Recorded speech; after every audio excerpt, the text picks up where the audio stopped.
కుటుంబంలో ఎన్ని ఇబ్బందులు ఉన్నా అప్పు చేయడంతోనే సరిపెట్టుకోకూడదని అంటారు.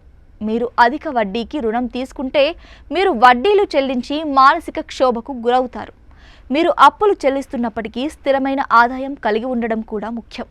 అందువల్ల ఆర్థిక సంక్షోభం, రుణ సమస్యలను పరిష్కరించడానికి ఆధ్యాత్మికతలో సరళమైన పరిష్కారాలు సూచించబడ్డాయి. ఇందుకు 2 సులభమైన పరిష్కారాలను చూద్దాం. ఏ కారణం చేత రుణం తీసుకున్నా దానిని పొందడానికి శనిదేవుని అనుగ్రహం అవసరం. శనిదేవుని అనుగ్రహం ఉంటేనే రుణం పూర్తిగా త్వరగా తిరిగి చెల్లించబడుతుంది.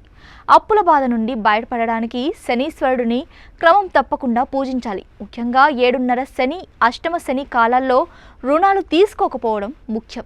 మీకు తీరని రుణ సమస్య ఉంటే తోరణ గణపతిని పూజించాలి. మైలాడుతురై, వారణాసి, పిల్లయార్పట్టి, శృంగేరి శారదా పీఠం వంటి పుణ్యక్షేత్రాలలో తోరణ గణపతి ఉన్నందున అప్పుల బాధలు ఉన్నవారు ఆయా క్షేత్రాలను సందర్శించి గణపతిని పూజించవచ్చు. లేదా మన ఇంట్లో తోరణ గణపతిని సక్రమంగా పూజించవచ్చు.